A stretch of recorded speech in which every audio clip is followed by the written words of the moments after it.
सुप्रभात दर्शक बंधु। आज डिसेम्बर 28 तारिख रविवार। चलतु नजर पकाइबा आज देश विदेश प्रमुख खबर गुड़िक किंतु ता पूर्व जदि आपण मैंने आम वीडियो को लाइक करना आम वीडियो को लाइक करी कमेंट रे जय जगन्नाथ लिखंतु। सुनार ओडिशा को भांगी देछि बीजेपी कहिले सस्मित। वर्तमान सेवा स्वाभिमान एवं संग्रामर समय आसी। नवीन पट्टनायक सेवार भावना सह ओडिशा को गढ़ी गत 1.5 वर्ष भितर बीजेपी सरकार सुनार ओडिशा को भांगी देछि बोली बीजेडी राज्यसभा सांसद डॉक्टर सस्मित पात्र कहते। शंख भवन में अनुष्ठित बीजेडी प्रतिष्ठा दिवस समारोह में डॉक्टर पात्र कहते जे जो स्वाभिमान ओडिशा जातिर थिला बीजेपी सरकार आसिबा परे ताहा धूलिसात हो जाइछि। समर्पण भाव को बीजेपी ध्वंस विध्वंस कर देछि। एबे संग्राम समय आसी। बीजेडी और नवीन बाबू नेतृत्व में ओडिशा आगक बढ़िबा सह समृद्ध हेब। ओडिशार भविष्यत बीजेडी ही निर्णय करिपारिबो। 24 वर्ष में बीजेडी सरकार उपलब्धि संपर्क में से कहले जे गत 24 वर्ष भितर राज्यर जीएसडीपी 18 गुणा वृद्धि पाइछि। मुंडपिछा आय 16 गुणा वृद्धि होइथिला। भारत वर्ष में प्रथम राज्य भाव ओडिशा 20,000 कोटी टंकार बजेट स्टाबिलाइजेशन फंड देइथिला। मातृ और शिशु मृत्युहार ह्रास करिबारे ओडिशा उल्लेखनीय भूमिका निर्वाह करथिला। सेपरि विपर्यय परिचालना, जंगल संरक्षण, एमएसएमई विकास एवं क्रीड़ा आदि क्षेत्र में ओडिशा अग्रणी थिला। स्वास्थ्य क्षेत्र में नवीन बाबू बीएसक्यूआई माध्यम 6,500 कोटी टंका खर्च करथिले। 5.5 लाख छात्र छात्री को नुआ और छात्रवृत्ति शिक्षानुष्ठान रूपांतरण सह मेडिकल कॉलेज को उन्नत करा जायतला। हेले बीजेपी डबल इंजिन सरकार यहाकू बंद कला। सुना परे एबे बढ़िला रूपा रेट केजी हेला 2.5 लाख रु अधिक। एबे आउ पाउंची गहना मूर्ति किनिबा हेबो महंगा, कारण नुआ वर्ष पूर्वरु पुणी चमकाइलाणी रूपा। सुना परे एबे बढ़िला रूपा भाव। बाजार रे एबे रूपा दर हु हु होई बढ़ी चलिछि। भुवनेश्वर रे रूपा केजी 2.5 लाख टंकारु अधिक होई जाइछि। शुक्रवार एहार दाम 9,000 टंका वृद्धि पाई 2,54,000 टंका छुइछि। एतसत गत 5 दिन रे मोट उपरे रूपा केजी 28,000 टंका महंगा होइछि। अंतर्जातीय बाजार रे रूपा महंगा होतिबारु तार प्रभाव स्थानीय बाजार उपरे पड़छि। विदेश रे रूपार आउंस पिछा दर $75 भली उच्च स्तर रे पहुंची जाइछि। इलेक्ट्रोनिक यान और सोलार उपकरण आदि शिल्प रे रूपा बहुल मात्रा रे व्यवहार हेउथिबारु एही धळा मूल्यवान धातवर चाहिदा बढ़िबार लागिछि। अन्य पक्षरे सुना तुलन रे यह अधिक रिटर्न देउथिबारु निवेशकंक लागि मध्य यह बेस आकर्षणीय होइछि। रूपा भली सुना भी महंगा हेबा पछरे पड़िनी। भुवनेश्वर रे 22 कैरेट सुना दर 10 ग्राम पिछा 700 टंका वृद्धि पाई 1,28,350 टंका रहितबा बेले 24 कैरेट सुनार दर 10 ग्राम पिछा 770 टंका वृद्धि पाई 1,40,000 20 टंका रे पहुंची। ऑफलाइन रे भी पैठ करिहेबो ई चालान। जदि आपणकर चालान कटिछि तेबे आपण ऑनलाइन सहित एवं ऑफलाइन रे भी पैठ करिपारिबे।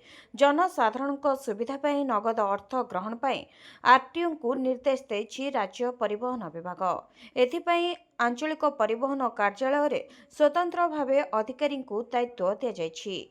मोबाइल नंबर अपडेट रखि नथिबारु ओटीपी पाइउ नथिबा गाड़ी मालिक और दुर्बल इंटरनेट अंचल रे लोकंक पई ऑफलाइन सहायक हेबो बोली कुहा जायछि। तेबे ऑनलाइन रे पूर्व भले आपण ई चालान पैठ करिपारिबे। ओडिशा रे भत्ता टंका को नै आसिला बड़ खबर। राज्यर भत्ता हिताधिकारी मानकर 3,000 टंका वृद्धि। राज्य सरकार घोषणा अनुसार आसंता 10 तारिख भत्ता राशि 3,000 टंका वृद्धि करा जाउछि। एही भत्ता वृद्धि परे वृद्धा, विधवा, दिव्यांग एवं अन्यान्य भत्ता हिताधिकारी माने पूर्व अपेक्षा अधिक सहायता राशि पाई परिबे। सरकार कहिसंति जे देश रे बढ़ुतबा समस्त सामग्रीर महंगा को लक्ष्य रे रखी हिताधिकारी जीवन यापन को सहज और सरल करबा पई एही भत्ता को वृद्धि करा जायछि। तेबे वृद्धि पाइथिबा टंका डीबीटी माध्यम रे समस्त हिताधिकारी अकाउंट को जिवो। तेबे सरकार टंका वृद्धि को नै कोन कहिसंति आसंतु देखिबा। कंठशिल्पी ह्यूमन सागर मृत्यु मामला मुह खोलिले ऑर्केस्ट्रा मोहम्मद आबिद। कंठशिल्पी ह्यूमान सागर मृत्यु को नहीं नुआ ट्विस्ट। ह्यूमान माँ जो 9 जन विरोध में अभियोग कर मध्यरु मुह खोली ऑर्केस्ट्रा मालिक मोहम्मद आबिदा। तेबे ह्यूमान मृत्युर तदंत हेले अनेक सत सामना को आसिब बोली कहते मोहम्मद आबिद। कंठशिल्पी अर्पिता, मैनेजर दिनेश और स्टूडियो मालिक सोमेश शतपथी पुलिस आगरे रहस्य खोलिबे सीधा सीधा कहते। ह्यूमान अर्पिता कौन संपर्क थिला, टंका कारबार होइछि कि नहीं, स्टूडियो पर ह्यूमान केते टंका विनियोग होइछि, तेबे मैनेजर दिनेश केबेठारु ह्यूमान रोथिले, स्वास्थ्य खराब सत्वे प्रोग्राम कराइबा पछरे ह्यूमान उपरे चाप थिला, से सबरो खुलासा पुलिस आगरे करिवे आबिद। एमिति अनेक रहस्य पुलिस आगरे उन्मोचन करिवे आबिद। तेबे तदंत हेले सबु सत सामना को आसिबो। एथिरे जहार भूल थिबो तांको उपरे एक्शन नेबाकू अपील करिसेंती आबिद, जहाकू नै पुणी थरे चर्चा जोर धरिछि। बिना सुधरे 20 लाख पर्यंत लोन देवे सरकार, जानतु केमिति पाइबे। जदि आपण जने उद्योगी किंतु टंका अभाव आपणकर व्यवसाय को वृद्धि करि पारनांती एवं आपणक ऋण पाई पारनांती, तेबे प्रधानमंत्री मुद्रा योजना आपणकू सहायता करिबो। यह भारत सरकारଙ୍କର एक योजना जहाँ माध्यम रे छोट व्यवसायी मानकू ऋण दिया जाए। पीएम मुद्रा योजना होची एक प्रकारर एनबीएफसी योजना। यह बैंक, एमएफआई, क्षुद्र आर्थिक बैंक एवं अन्य एनबीएफसी गुड़ी को पांठि प्रदान करे, जो माने छोट व्यवसायी को ऋण प्रदान करती। एही उपाय रे जे क्षुद्र उद्योगी मानकू टंकार आवश्यकता अछि सेमाने ऋण पाई परिबे। एही योजनार विशेष कथा होछि आपनकू कोनोसी ग्यारंटी किंबा सुरक्षा देबाकू पड़िबो नाही। प्रधानमंत्री मुद्रा योजना 4टी भाग रे ऋण प्रदान करे। शिशु मुद्रा लोन रे आपण 50,000 टंका पर्यंत ऋण नै परिबे। सेपरि किशोर मुद्रा लोन रे 50,000 रु 5 लाख, तरुण मुद्रा लोन रे 5 लाख रु 10 लाख एवं तरुण प्लस मुद्रा लोन रे आपण 10 लाख रु 20 लाख पर्यंत ऋण पाई परिबे। एही लोन छोट दोकानी, गृह व्यवसायी, महिला चाषी, पशुपालन चाषी, छोट कारीगर, स्टार्टअप, एमएसएमई यूनिटी, रास्ता विक्रेता, खुचरा व्यवसायी, क्षुद्र निर्माता, सहभागिता, फार्म एवं एलएलपी मानकू दिया जाय थाए। कटक चौद्वार जेल रे चढ़ाऊ जेल स्थिति देखा हठात पहुंचिले कटक डीसीपी अतिरिक्त एसपी और जिला जज। कटक चौद्वार जेल को डीसीपी सरप्राइज विजिट।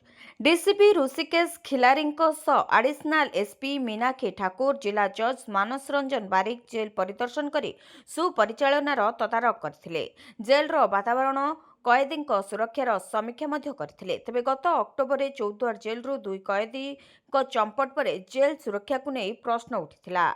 एबे भी पुलिस चंपट कैदी पत्ता पाई पारि नाही। कुहाଯାଉଛି जे 2 दुर्दांत अपराधी नेपाल पलायन करछन्ते। चौद्वार जेल रु 2 कैदी मधुकांत राणा और राजा साहाने फेरार हेबा परे जेल भितरर अनेक कार्यकलाप संदेह घेरको आसिथिला। कैदी फेरार पर 2 गोष्ठी मध्य गंडगोल होता, जहाँपर जड़े कैदी आत्महत्या करथिले। ए घटन 2 जन को निलंबित करा बेले जेलर को बदली करा। केवल चौद्वार नुहे, बालेश्वर जिला सोर सब जेल रे जड़े बंदी कैदी फेरार हो जाते। बिगुड़ी जेलर स्वास्थ्यावस्था, हुगुला सुरक्षा को नहीं प्रश्नवाची। जेलर हुगुला सुरक्षा दायी किए? चौद्वार जेल रु कैदी चंपट घटना, सर्वाधिक सुरक्षित जेलर सुरक्षा को नहीं चर्चा। कैदी को अनुकंपार चंपट मारिथिबा अभियोग। विभिन्न जेल रु मादक द्रव्य जबत होउछि। कैदी को जेल कर्मचारी अनुकंपा खबर आसुछि। टंका देले मोबाइल, निशा द्रव्य मिलुथबा मध्य अभियोग होउछि। तेबे गत 17 मास रे राज्य रे 13 जन कैदी जेल रु चंपट मारि सारलेनी। जेल भितरे 8 जन कैदी जीवन हारिलेनी। विधानसभा रे तथ्य उपस्थापन करथिले मुख्यमंत्री। केवल भारत रे नुहे, सारा विश्व रे बढ़ुछि सुना दर। एबे बढ़िबार लागिछि सुना दर। केवल भारत रे नुहे, सारा विश्व रे बढ़ुछि एई सुना दर। दिल्ली रे 24 कैरेट सुनार मूल्य 10 ग्राम पिछा 1,41,990 टंकार पहुंची सारलानी। सेबली 22 कैरेट सुनार मूल्य 1,29,600 टंका रहिछि। प्रतिदिन सुनार मूल्य वृद्धि हेउथिबारु सुना प्रेमी माने बेस चिंतित अछंती। तेबे भुवनेश्वर रे जदि सुनार रेट देखिबा ताहले 24 कैरेट सुनार मूल्य 10 ग्राम पिछा 1,41,220 टंका थिबा बेले 22 कैरेट सुनार मूल्य 1,00,00 29,450 ଟଙ୍କା ରହିଛି। ସୁନା ଏତେ ମହଙ୍ଗା କାହିଁକି ହେଉଛି ଏବଂ ଏହି ଉଚ୍ଚ ମୂଲ୍ୟକୁ ମୁକାବିଲା ପାଇଁ ଲୋକମାନେ ନାହିଁ ନଥିବାର ଅସୁବିଧା ସମ୍ମୁଖୀନ ହେଉଛନ୍ତି। ତେବେ ଗତ ବର୍ଷ ଡିସେମ୍ବରରେ 10 ଗ୍ରାମ ସୁନାର ମୂଲ୍ୟ 78,950 ଟଙ୍କା ରହିଥିବା ବେଳେ ଏଥର ଏହା 1,42,300 ଟଙ୍କାକୁ ପହଞ୍ଚିଲାଣି, ଯାହାକି ଏକ ନୂତନ ରେକର୍ଡ ସୃଷ୍ଟି କରିଛି। ଏହାର ଅର୍ଥ ହେଉଛି ବର୍ଷକ ମଧ୍ୟରେ ସୁନା ମୂଲ୍ୟ 63,350 ଟଙ୍କା ଅର୍ଥାତ୍ 80.24% ମହଙ୍ଗା ହୋଇଛି। ତେବେ ଅନ୍ତର୍ଜାତୀୟ ବଜାରରେ ମଧ୍ୟ ସୁନା ମୂଲ୍ୟ ବୃଦ୍ଧି ପାଉଛି।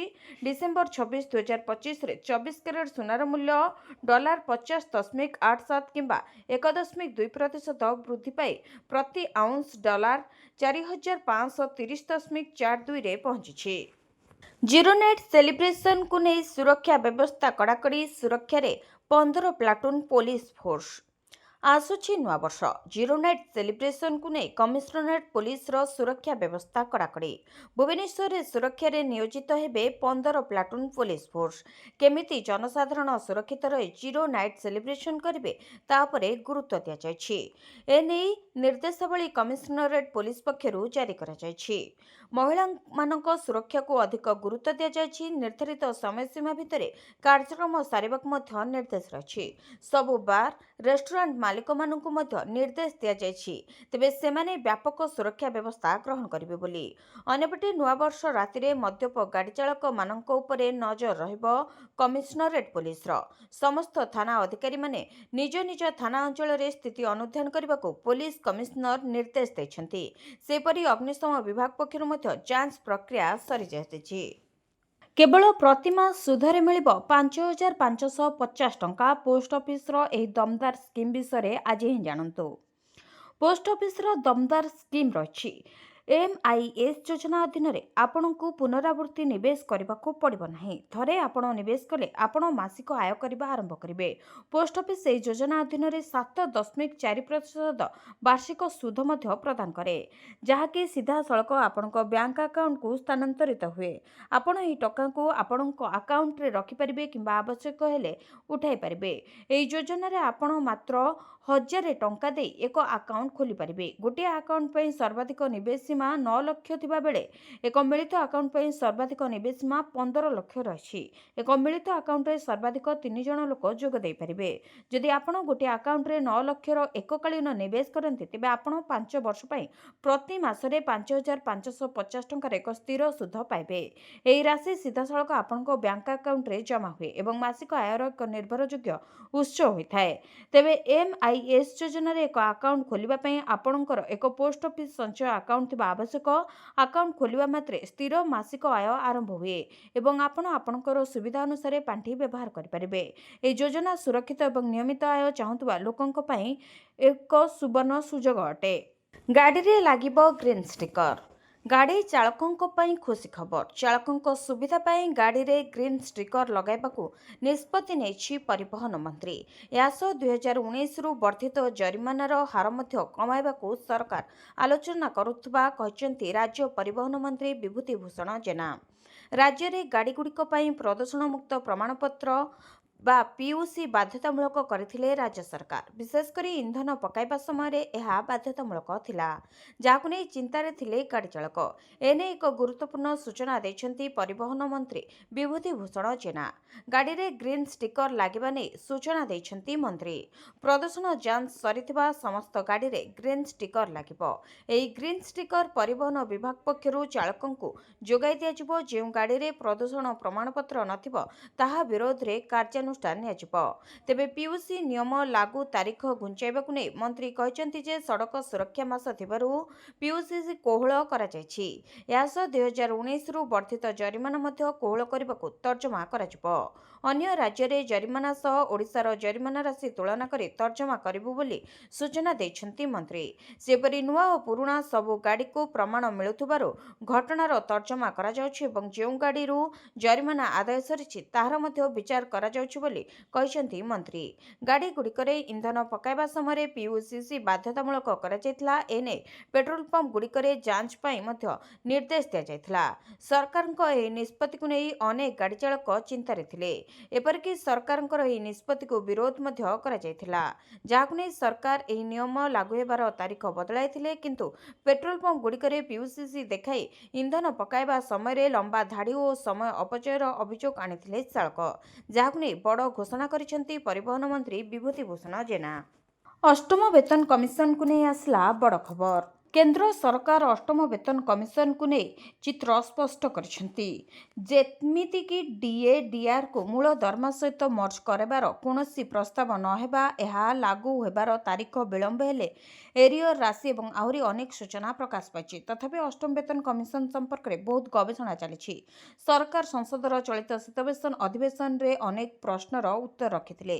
ଏ ସମ୍ପର୍କରେ ସରକାର ଗୃହ ମହଲରେ ଅଷ୍ଟମ ବେତନ କମିଶନ ଡକ୍ୟୁମେଣ୍ଟ ଗେଜେଟ୍ ମଧ୍ୟ ଉପସ୍ଥାପିତ କରିଛନ୍ତି।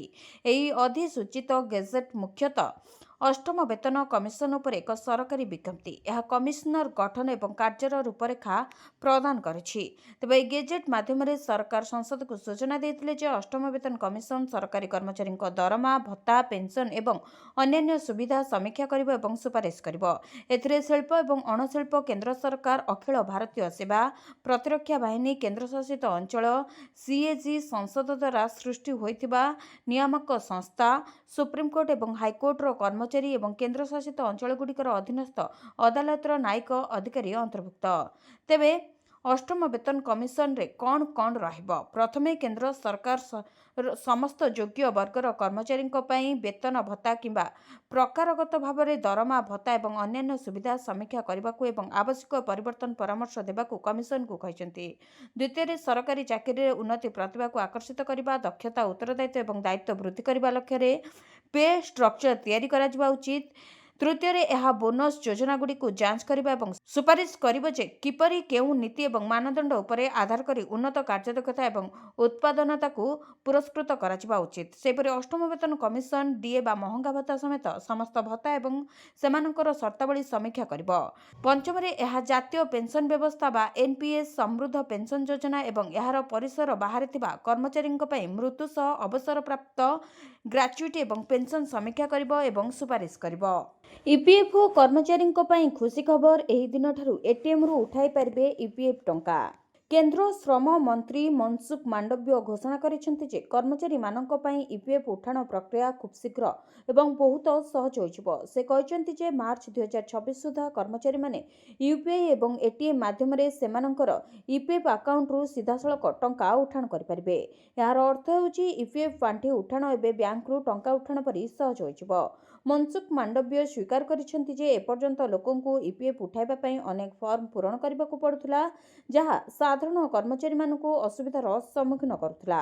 ଏବେ ଏହି ପ୍ରକ୍ରିୟା ସମ୍ପୂର୍ଣ୍ଣ ଡିଜିଟାଲ ଏବଂ ସୁଗମ ହେବ।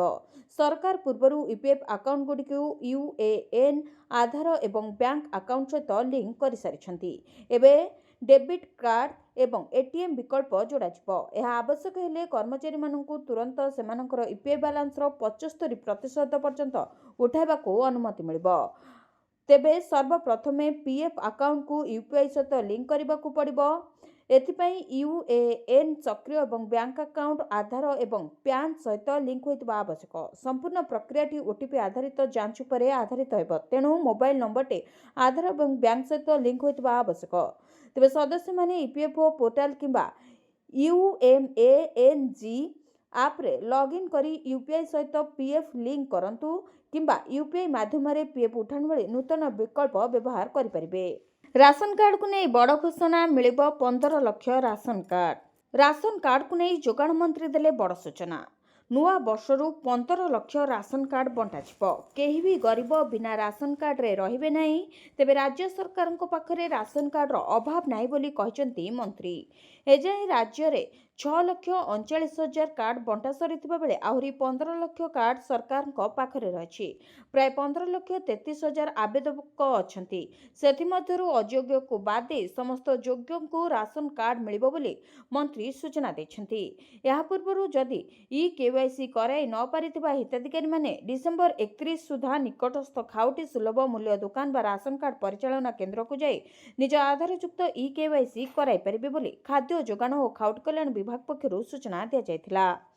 ଏଥିସହିତ ହିତାଧିକାରୀଙ୍କ ଆଧାର ଭିତ୍ତିକ ଇ-କେୱାଇସି ପ୍ରକ୍ରିୟା ଜାରି ରହିଛି। ଏହା ସମସ୍ତ 11,827 କୋଟି ଖାଉଟି ସୁଲଭ ମୂଲ୍ୟ ଦୋକାନ ତଥା 314 କୋଟି ବ୍ଲକ ଓ 64 କୋଟି ପୌରାଞ୍ଚଳ କାର୍ଯ୍ୟାଳୟରେ କାର୍ଯ୍ୟରତ ଥିବା ରାସନ କାର୍ଡ ପରିଚାଳନା କେନ୍ଦ୍ରଗୁଡ଼ିକରେ ଜାରି ରହିଛି। ଏହା ବ୍ୟତୀତ ଅଦ୍ୟାବଧି ଇ-କେୱାଇସି କରାଇ ନ ପାରିଥିବା ହିତାଧିକାରୀମାନଙ୍କୁ ପ୍ରତ୍ୟେକ ମାସର ପିଡିଏସ୍ ସାମଗ୍ରୀ ପୂର୍ବଭଳି ପ୍ରଦାନ କରାଯାଉଛି। କୌଣସି ଯୋଗ୍ୟ ହିତାଧିକାରୀଙ୍କୁ ଇ-କେୱାଇସି ହୋଇନଥିବା କାରଣରୁ ଖାଦ୍ୟ ସୁରକ୍ଷାରୁ ବଞ୍ଚିତ କରାଯିବ ନାହିଁ ବୋଲି ମନ୍ତ୍ରୀ ସୂଚନା ଦେଇଛନ୍ତି।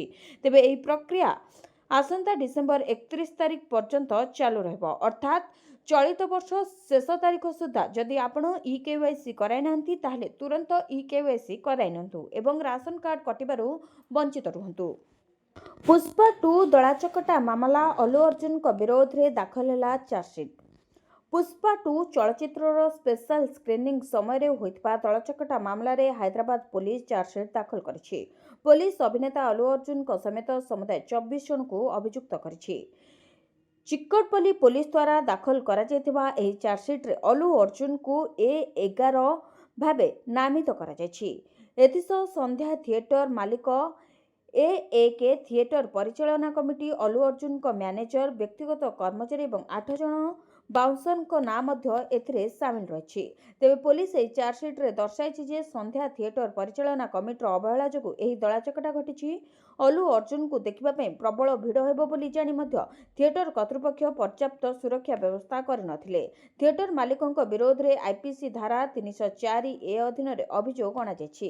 ତଦନ୍ତକାରୀଙ୍କ ଅନୁଯାୟୀ ଭିଡ଼ର ଆଶଙ୍କା ଥାଇ ମଧ୍ୟ ଅଲ୍ଲୁ ଅର୍ଜୁନ ଥିଏଟରକୁ ଯାଇଥିବାରୁ ତାଙ୍କୁ ଜଣେ ଅଭିଯୁକ୍ତ ଭାବେ ଅନ୍ତର୍ଭୁକ୍ତ କରାଯାଇଛି।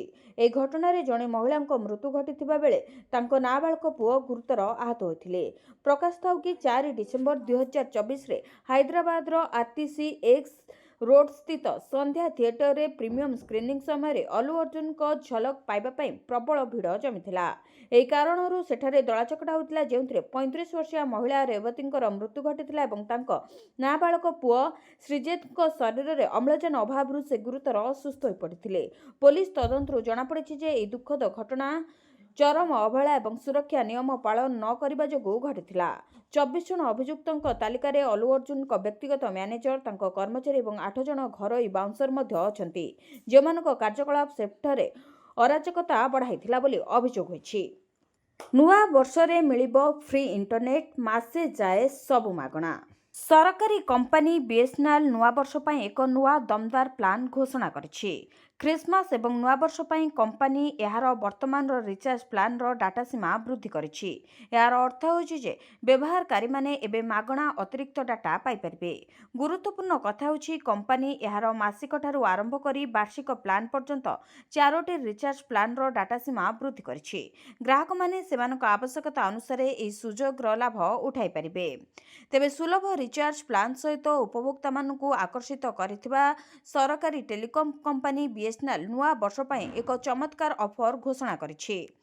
ବିଏସ୍ଏନ୍ଏଲ୍ କାର୍ନିଭାଲ ପ୍ଲାନ୍ ଅଧୀନରେ କମ୍ପାନୀ 251 ଟଙ୍କିଆ ରିଚାର୍ଜ ପ୍ଲାନ୍ ସହିତ 100 ଜିବି ଡାଟା ପ୍ରଦାନ କରୁଛି। ତେବେ ଆସନ୍ତୁ ଜାଣିବା ଏହି ବିଏସ୍ଏନ୍ଏଲ୍ ପ୍ଲାନ୍ର ଫାଇଦା ବିଷୟରେ। ବିଏସ୍ଏନ୍ଏଲ୍ର 251 ଟଙ୍କିଆ ପ୍ଲାନ୍ ବହୁତ କିଛି ପ୍ରଦାନ କରେ। ତେବେ ବିଏସ୍ଏନ୍ଏଲ୍ ଇନ୍ଷ୍ଟାଗ୍ରାମରେ ପୋଷ୍ଟ କରିଛି ଯେ 251 ଟଙ୍କିଆ ପ୍ଲାନ୍ରେ ୟୁଜର୍ସଙ୍କୁ 100 ଜିବି ଡାଟା, ଅସୀମିତ କଲ୍ ଏବଂ 30 ଦିନର ଭ୍ୟାଲିଡିଟି ସହିତ ଏକ ମାଗଣା BITV ଇଣ୍ଟରନେଟ୍ ପ୍ୟାକେଜ୍ ପ୍ରଦାନ କରାଯିବ। ଏହି ପ୍ଲାନ୍ରେ ୟୁଜର୍ସ ମାଗଣା OTT ସବସ୍କ୍ରିପସନ୍ ସହିତ 400ରୁ ଅଧିକ ଲାଇଭ୍ ଟେଲିଭିଜନ ଚ୍ୟାନେଲରେ ଆକ୍ସେସ୍ ପ୍ରଦାନ କରାଯାଉଛି। ଏହି ଅଫର ଡିସେମ୍ବର 24ରେ ଆରମ୍ଭ ହୋଇଛି ଏବଂ 31 ଜାନୁଆରୀ 2026 ପର୍ଯ୍ୟନ୍ତ ଭ୍ୟାଲିଡିଟି ରହିବ। ନୂଆ ସୁଭଦ୍ରାଙ୍କୁ ନୂଆ ବର୍ଷରେ ଡବଲ କିସ୍ତି।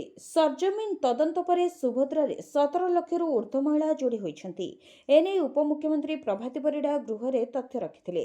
17,83,251 ମହିଳା ସୁଭଦ୍ରାରେ ଯୋଡ଼ି ହୋଇଥିବା ବେଳେ 7,51,479 ଜଣ ସମସ୍ତ ତୃତୀୟ କିସ୍ତି ଟଙ୍କା ପାଇଛନ୍ତି। ତେବେ 1,03,99,801 ମହିଳା ପ୍ରଥମ କିସ୍ତି ଟଙ୍କା ପାଇସାରିଛନ୍ତି। ସେପରି 1,01,92,724 ଜଣ ମହିଳା ଦ୍ୱିତୀୟ କିସ୍ତି ପାଇସାରିଛନ୍ତି ବୋଲି ଗୃହରେ ଉପମୁଖ୍ୟମନ୍ତ୍ରୀ ପ୍ରଭାତୀ ପରିଡ଼ା ତଥ୍ୟ ରଖିଥିଲେ। ସେପଟେ ନୂଆବର୍ଷରେ ଏକାଥରକେ 2ଟି କିସ୍ତି ପାଇବେ ନୂଆ ସୁଭଦ୍ରା ହିତାଧିକାରୀ। ନୂଆ ଯୋଡ଼ି ହୋଇଥିବା ହିତାଧିକାରୀଙ୍କୁ ଏକାଥରେ 2ଟି କିସ୍ତି ଟଙ୍କା ମିଳିବ। ଏନେଇ ସୂଚନା ଦେଇଛନ୍ତି ମହିଳା ଓ ଶିଶୁ ବିକାଶ ମନ୍ତ୍ରୀ ପ୍ରଭାତୀ ପରିଡ଼ା। ସେ କହିଛନ୍ତି ପୋର୍ଟାଲ ଖୋଲା ରହିଛି। 21 ବର୍ଷ ହିତାଧିକାରୀ ଯୋଡ଼ି ହେଉଛନ୍ତି। 2ଟି କିସ୍ତି ଦେବାକୁ ଜାନୁଆରୀ ପ୍ରଥମ ସପ୍ତାହରୁ କାର୍ଯ୍ୟକୁ ତ୍ୱରାନ୍ୱିତ କରିବୁ। ତେବେ ନୂଆ ହିତାଧିକାରୀ ଏକାଥରକେ 2ଟି କିସ୍ତି ଅର୍ଥାତ୍ 10,000 ଟଙ୍କା ପାଇବେ। ସିଧାସଳଖ ସେମାନଙ୍କ ଆକାଉଣ୍ଟକୁ ଡିବିଟି ମାଧ୍ୟମରେ ଟଙ୍କା ଯିବ ବୋଲି କହିଛନ୍ତି ଉପମୁଖ୍ୟମନ୍ତ୍ରୀ ପ୍ରଭାତୀ ପରିଡ଼ା। କେବେ ଆସିବ ପିଏମ୍ କିଷାନର 22ତମ କିସ୍ତି? ପ୍ରଧାନମନ୍ତ୍ରୀ କିଷାନ ସମ୍ମାନ ନିଧି ଯୋଜନାର 22ତମ କିସ୍ତି ପୁଣି ଥରେ ଚହଳ ସୃଷ୍ଟି କରିଛି।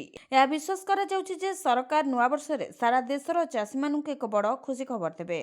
ଅର୍ଥାତ୍ ପିଏମ୍ କିଷାନର 22ତମ କିସ୍ତି ଟଙ୍କା ନୂଆବର୍ଷରେ ମିଳିବ ବୋଲି ଚର୍ଚ୍ଚା ହେଉଛି। ପିଏମ୍ କିଷାନର 21ତମ କିସ୍ତି ଟଙ୍କା ନଭେମ୍ବର 19 ତାରିଖ 2025ରେ ଜାରି କରାଯାଇଥିଲା, ଯେଉଁଥିରେ 9 କୋଟିରୁ ଅଧିକ ଚାଷୀଙ୍କ ଆକାଉଣ୍ଟକୁ 2,000 ଟଙ୍କା ଟ୍ରାନ୍ସଫର କରାଯାଇଥିଲା। ବର୍ତ୍ତମାନ ସମସ୍ତ ଚାଷୀ 22ତମ କିସ୍ତି ପାଇଁ ଉତ୍ସାହର ସହିତ ଅପେକ୍ଷା କରିଛନ୍ତି। ଅନେକ ଚାଷୀ ପ୍ରଧାନମନ୍ତ୍ରୀ କିଷାନ ସମ୍ମାନ ନିଧି ଯୋଜନାର ପରବର୍ତ୍ତୀ କିସ୍ତି କେବେ ଆସିବ ବୋଲି ଭାବୁଥିବା ବେଳେ ପିଏମ୍ କିଷାନର 22ତମ କିସ୍ତି ସମ୍ପର୍କରେ ସଦ୍ୟତମ ଅପଡେଟ୍ ପ୍ରଦାନ କରିବାକୁ ଆମେ ଚେଷ୍ଟା କରୁଛୁ। ଯଦିଓ ପ୍ରଧାନମନ୍ତ୍ରୀ କିଷାନ ସମ୍ମାନ ନିଧି ଯୋଜନାର ପରବର୍ତ୍ତୀ କିମ୍ବା 22ତମ କିସ୍ତି ଜାରି କରିବା ସମ୍ପର୍କରେ ଏପର୍ଯ୍ୟନ୍ତ କୌଣସି ସରକାରୀ ଘୋଷଣା କରାଯାଇନାହିଁ, ତେବେ ଜାତୀୟ ଗଣମାଧ୍ୟମର ରିପୋର୍ଟ ଅନୁସାରେ ସରକାର ନୂଆ ବର୍ଷରେ 22ତମ କିସ୍ତି ଜାରି କରିପାରନ୍ତି। ଯଦି ଏହା ହୁଏ ତେବେ ଏହା ଚାଷୀଙ୍କ ପାଇଁ ଏକ ବଡ଼ ଆଶ୍ୱସ୍ତିର ଖବର ହେବ। ଅନୁମାନ କରାଯାଉଛି ଯେ ପ୍ରଧାନମନ୍ତ୍ରୀ କିଷାନ ଯୋଜନାର 22ତମ କିସ୍ତି ଫେବୃଆରୀ ଶେଷ ସୁଦ୍ଧା ଘୋଷଣା କରାଯାଇପାରେ। ତଥାପି ତାରିଖ ଏପର୍ଯ୍ୟନ୍ତ ନିଶ୍ଚିତ ହୋଇନାହିଁ। ଚାଷୀମାନେ ସରକାରୀ ତାରିଖ ଘୋଷଣା ହେବା ପୂର୍ବରୁ କିସ୍ତି ସମ୍ବନ୍ଧୀୟ ସମସ୍ତ ଆବଶ୍ୟକୀୟ କାର୍ଯ୍ୟ ସମାପ୍ତ କରିଦେବା ଉଚିତ।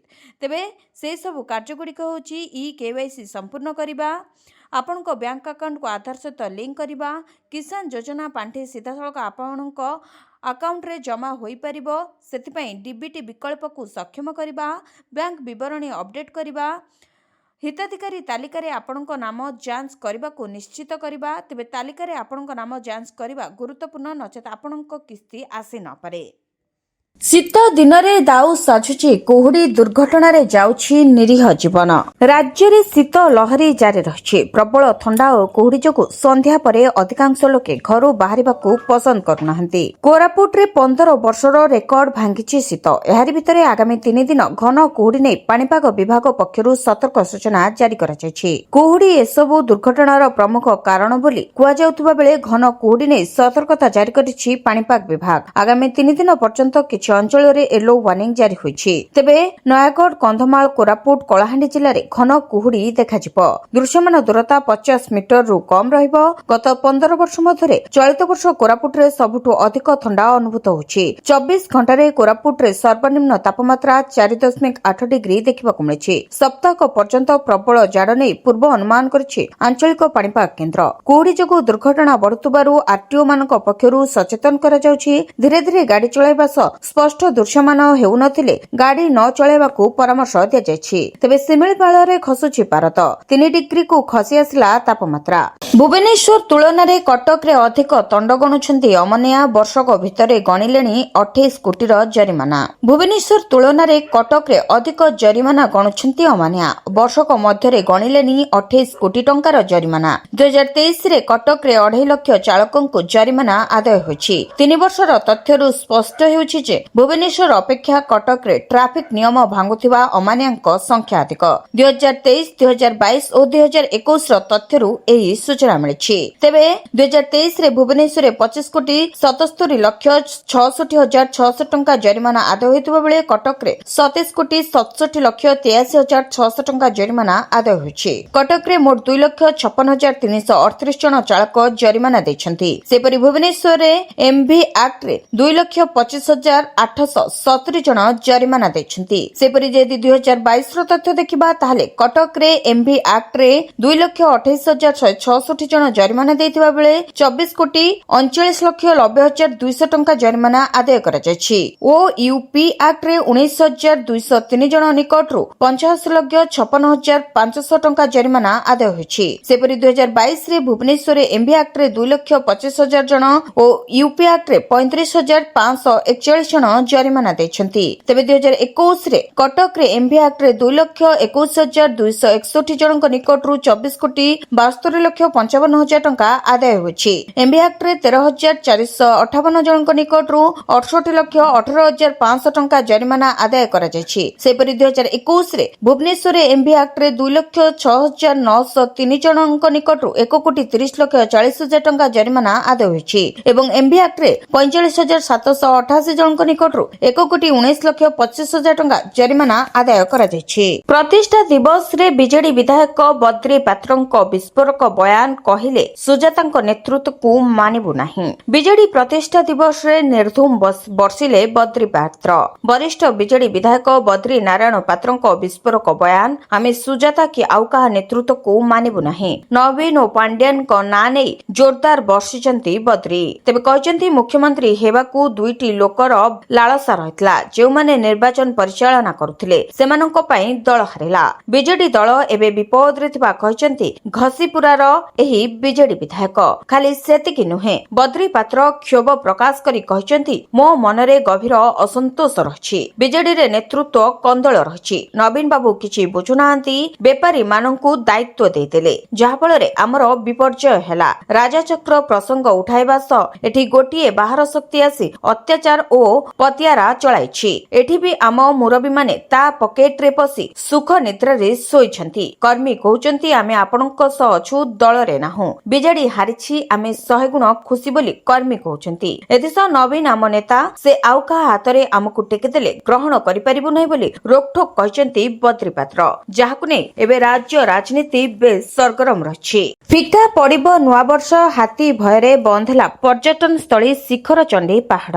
ଏଥର ଫିକା ପଡିବ ନୂଆବର୍ଷ, ବନ୍ଦ ହେଲା ଭୁବନେଶ୍ୱର ପ୍ରମୁଖ ପର୍ଯ୍ୟଟନସ୍ଥଳୀ ଶିଖରଚଣ୍ଡୀ ପାହାଡ। ଅନିର୍ଦ୍ଦିଷ୍ଟ କାଳ ପର୍ଯ୍ୟନ୍ତ ଗେଟ୍ ବନ୍ଦ କଲା ବନ ବିଭାଗ।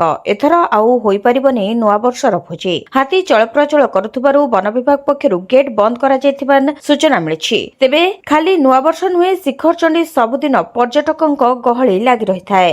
ବଣଭୋଜି ହେଉ କି ଜନ୍ମଦିନ ପାଳନ ହେଉ, ଏଠାରେ ଲୋକ ଖୁବ୍ ପ୍ରାକୃତିକ ପରିବେଶକୁ ଉପଭୋଗ କରିବା ସହ ମଜାମସ୍ତି କରିଥାନ୍ତି। ଆଉ ନୂଆବର୍ଷରେ ତ ଶିଖରଚଣ୍ଡୀରେ ପର୍ଯ୍ୟଟକଙ୍କ ଗହଳି ଲାଗି ରହିଥାଏ। କିନ୍ତୁ ଏଥର ହାତୀ ଡରରେ ଶିଖରଚଣ୍ଡୀରେ ନୂଆବର୍ଷ ପାଳନ କରିପାରିବେନି ପର୍ଯ୍ୟଟକ। ଭିଡ଼ିଓଟିକୁ ଶେଷ ଯାଏ ଦେଖିଥିବାରୁ ଆପଣଙ୍କୁ ଧନ୍ୟବାଦ। ଯଦି ଆପଣମାନେ ଏପର୍ଯ୍ୟନ୍ତ ଆମ ଭିଡ଼ିଓକୁ ଲାଇକ୍ କରିନାହାନ୍ତି, ଆମ ଭିଡ଼ିଓକୁ ଲାଇକ୍ କରି କମେଣ୍ଟରେ ଜୟ ଜଗନ୍ନାଥ ଲେଖନ୍ତୁ। ଏଥିସହିତ ଆମ ଚ୍ୟାନେଲକୁ ସବସ୍କ୍ରାଇବ୍ କରି ପାଖରେ ଥିବା ବେଲ୍ ଆଇକନକୁ ପ୍ରେସ୍ କରନ୍ତୁ।